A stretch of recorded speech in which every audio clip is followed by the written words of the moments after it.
যার চোখে ঘুম আছে তার ভালো বিছানা নেই, আর যার ভালো বিছানা আছে তার চোখে ঘুম নেই।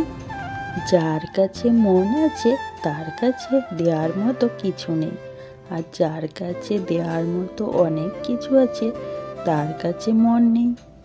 যার অনেক বড় বাড়ি আছে তার বাড়িতে থাকার জন্য কেউ নেই, আর যার বাড়ি নেই তার থাকার জন্য অনেকেই আছে।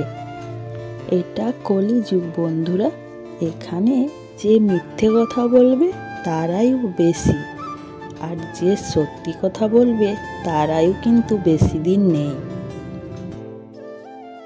শুভ সকাল আমার সকল প্রিয় বন্ধুরা, কি অবস্থা, কেমন আছো সবাই? আশা করছি তোমরা যে যেখানে যে অবস্থায় আছো ভালো আছো, সুস্থ আছো। ঝাড়গ্রাম জেলার ছোট্ট একটি গ্রাম থেকে আমি সুমিত্রা। আমার ব্লগ চ্যানেলে তোমাদের সবাইকে অনেক অনেক স্বাগত আর আমার অনেক অনেক ভালোবাসা। স্কিপ না করে পুরো ভিডিওটা দেখার অনুরোধ করছি আমি তোমাদের কাছে। আশা করছি আজকের ভিডিওটা তোমাদের একটু হলেও ভালো লাগবে। সকাল 6টায় ঘুম থেকে উঠেছিলাম, তারপর সমস্ত বাসি কাজ করে সায়নকে একটু পড়ালাম, তারপর উঠে স্নান করলাম, তারপর তো জামা কাপড় মিলে এদিকে আমি ঠাকুর প্রণাম করে নিলাম, তারপর আমি মুড়ি নিয়ে বসে পড়লাম খেতে। আজ মুড়ি দিয়ে খাওয়ার জন্য বাঁধাকপি রান্না করেছিলাম, সেটা তোমাদের সাথে শেয়ার করা হয়নি। সায়নকে স্নান করে স্কুলে পাঠিয়ে দিলাম, তারপর তো ভাতটা চাপিয়ে দিলাম, ভাত চাপিয়ে মাছটা ধুয়ে নিয়ে এলাম, তাড়াতাড়ি করে তরকারিগুলো রান্না করে নিচ্ছি। রুই মাছ আর আলু দিয়ে রান্না করছি, আর করব পুঁই শাকের রায়তা, আর সকালের বাঁধাকপির ঘ্যাঁট তো আছেই।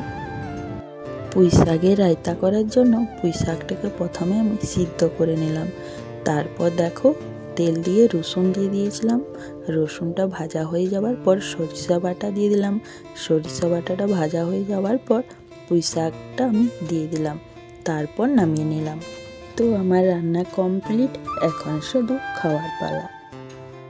আমার গ্রামে মধ্যবিত্ত পরিবারে জন্ম হয়েছে, আর গ্রামে মধ্যবিত্ত পরিবারে বিয়েও হয়েছে। সবার যেমন অনেক স্বপ্ন থাকে, আমারও অনেক স্বপ্ন আছে, কিন্তু স্বপ্ন সত্যি করার সুযোগ পাইনি কখনো। তাই তো স্বপ্ন সত্যি করব বলে ওআইটিতে আসা এবং ভিডিও বানাই, কিন্তু তার জন্য তোমাদের সাপোর্ট লাগবে, তোমাদের সাহায্যের আমার খুব প্রয়োজন। প্লিজ বন্ধুরা, তোমরা আমাকে একটু সাহায্য করো। আর কে কোন জায়গার থেকে আমার এই ভিডিওটি দেখছো অবশ্যই কমেন্ট করে জানাও। ভালো লাগলে একটা লাইক করে দাও, আর নতুন হয়ে থাকলে চ্যানেলটা সাবস্ক্রাইব করো।